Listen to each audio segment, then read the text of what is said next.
With the release of EU5 around the corner, it has made me extremely nostalgic, and it has brought me back to a different era of YouTube. I've been here for a long time, and my content has changed a lot over the years. And as of recently, things have kind of just like pushed me back to that time of YouTube, not only with my own content, but also like just watching things around the space and seeing what's going on. Not only is EU5 dropping, but I have a hold of the CK3 expansion that's coming out soon. I'm making a video of that. I'm making a video of EU5. Checking out, I guess there's an expansion for Hearts of Iron 4 coming out. I think that, and I've been playing more Hearts of Iron 4 than I have ever had in a long time. That's been fascinating. I think I released like already 4 videos of Hearts of Iron 4. I made more videos already in the last like month or two than I did in the past 4 or 5 years. It's kind of crazy. I've talked about it here on this channel before. Like, I used to play a lot of Paradox games. I stopped playing it. I just got sick of it, honestly. I just didn't want to be able to do it anymore. But I'm now at a point where like things have kind of, there's a lot of, like, stars are aligning for me. First of all, I got this like monster laptop. I got like the Raider 18HX, something like that. And that's how I record all my videos now. And it makes Paradox games run like the wind. Like everything runs so fast. And with the way I make content on Paradox games, I just usually simulate what's going on. I talk about what's happening, observe things, observer mode, and we just do different historical situations, and it's really fun. And this laptop has allowed me to like make content much more bearable. It's allowed me to make content, make it more bearable for me to make it. Does that make sense? Because a lot of the reason why I didn't want to do Paradox anymore is it just took hours and hours and hours. And in 2025, Earth world strategy simulators are so good. They're everywhere. You know, I prayed for this day to come 7 years ago where I could just like a simple game where the whole focus of the game was just to observe it.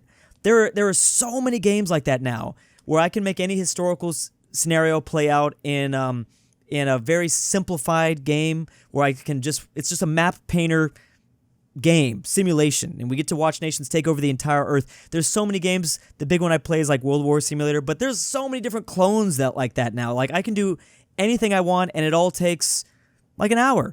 You know, that's nice. Whereas like Hearts of Iron 4 would take me like 5, 6, 7 hours to really feel like we got all through the world. You know, those were on that was very different hardware back in those days. So that was part of the reason why. But yeah, anyways, like, so I've been going back to a lot of Hearts of Iron 4 and Paradox in general, partly because the technology is there. I think they've definitely optimized their game for sure. Paradox has done a good job of optimizing. And EU4 has always been my favorite game to observe, to spectate.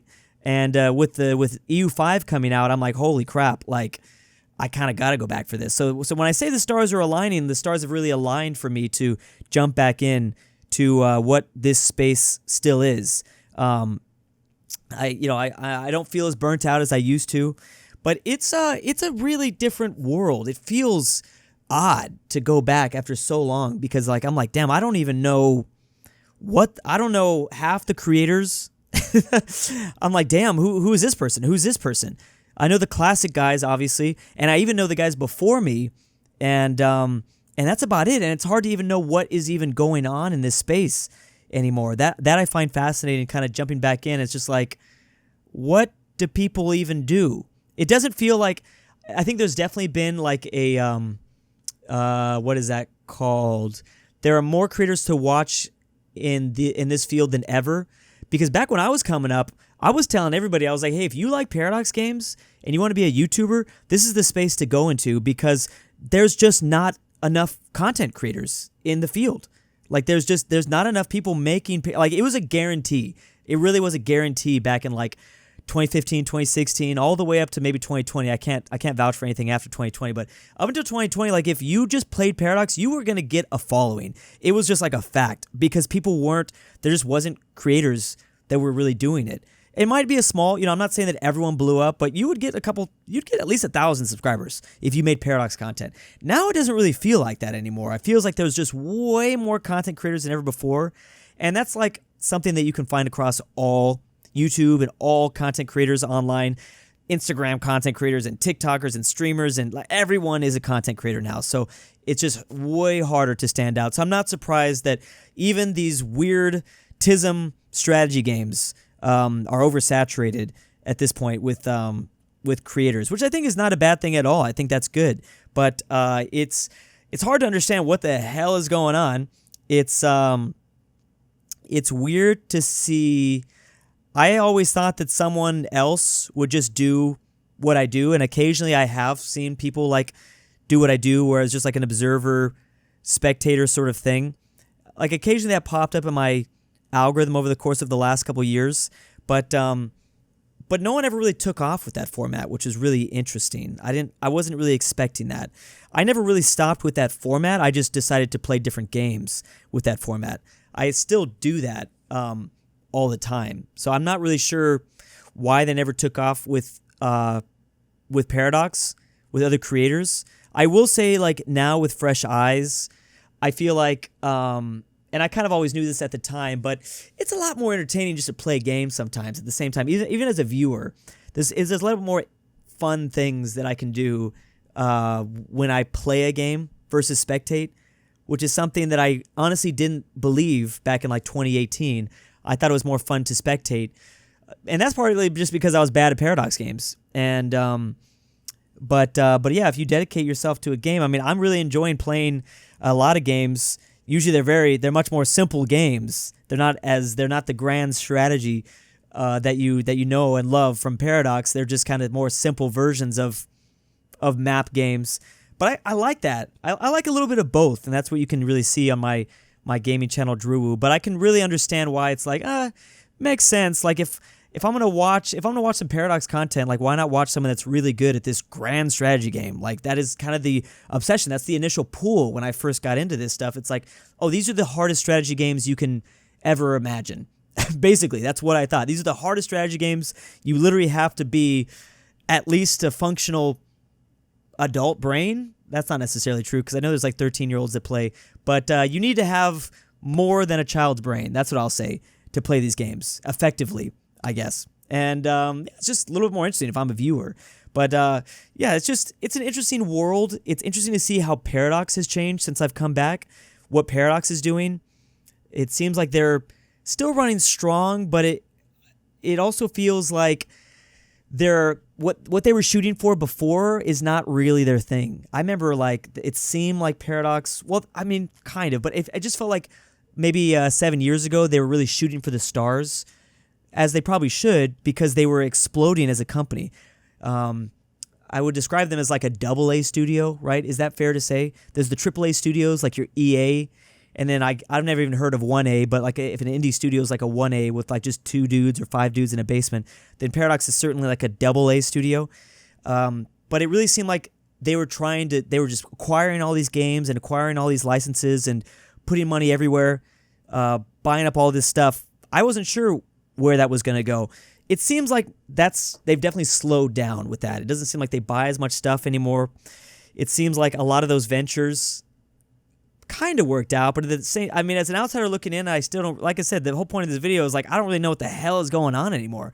But from the outside looking in, it still looks like overall it's Paradox's bread and butter. That's the key. And I kind of knew that at the time when they were trying to go big or go home, when they were acquiring all these different games. I was like, I just hope they don't get too far away from what made them Paradox, which is Hearts of Iron 4, and which is EU4, and which is, like those franchises. And they didn't, to be fair. But that was my thing, is like, that's what pulled us in. But it doesn't feel like they're trying to do that quite as much. And maybe they're just kind of focusing on the titles that they currently have. If anything, the biggest game that Paradox doesn't develop themselves is City Skylines. But City Skylines 2 is having, some wobbly moment here. They've had that wobbly moment for a second now. So it seems like ultimately that's still their big non-in-house game. I know that they've purchased Prison Architect, but I haven't heard much about that. And then, oh yeah, there's that one vampire game that everyone loves, Vampire Masquerade. See, all that stuff, like, I never really played, never really had interest in. So it never really, I just don't see, I don't see much of the appeal for me myself But ultimately feels like Paradox is really just focusing on the bread and butter. And the big thing that's around the corner now after EU5 gets released is now we're all going to be waiting for Hearts of Iron 5. Hearts of Iron 5. That is definitely what they're working on. I don't know if that's going to be next year or the year after, but I think that's next up on the list. And I think that's going to be the biggest strategy game that has dropped in a very, very long time. That's going to be up there with, I mean, EU5 is going to be big, of course. But I would argue that Hearts of Iron 5 is going to be even bigger. I think because it had such a huge moment, and it still has such a huge moment here on YouTube. So that's going to be a game changer. Whereas, like, you know, when Civilization, for example, when Civilization released, it kind of felt like it got released on a whimper. Like it had like a kind of a big drop, and then it kind of just whimpered away. I mean, Civilization 7 is like, yeah, it's kind of struggling right now, but that's how these things go. Strategy games go.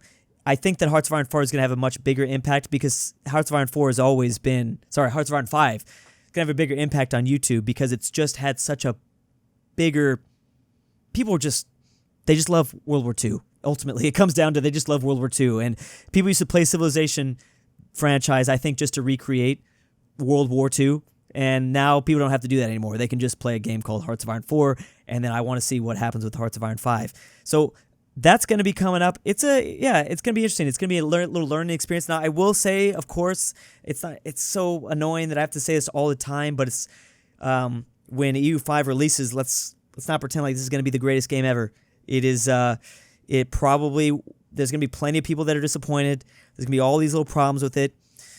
Just give it time. I don't even like having this conversation because I feel like we always have to do this, and it's such a meme now.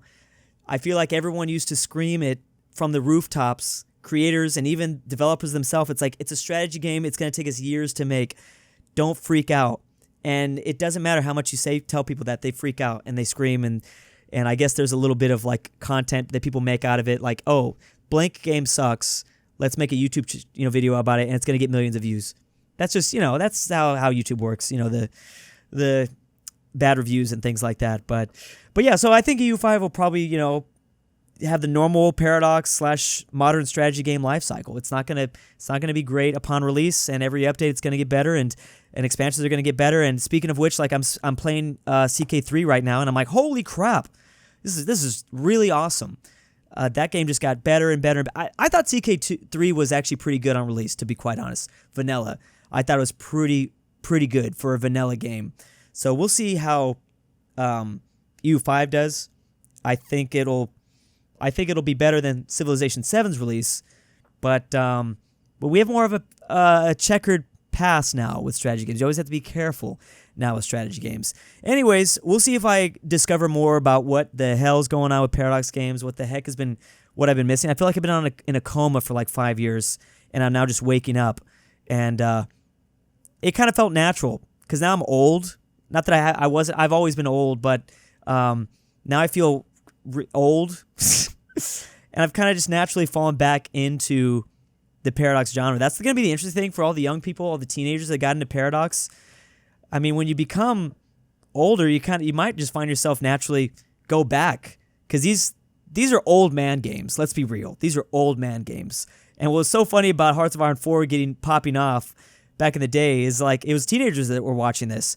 And that's kind of funny because those people were just going to grow into the genre even more, I think. I would assume. That's how I felt. That's honestly how I feel. Where I loved it when I was in my early 20s, like 20 years old, and now I'm a 33-year-old man, and I'm like, oh yeah, this is still nice.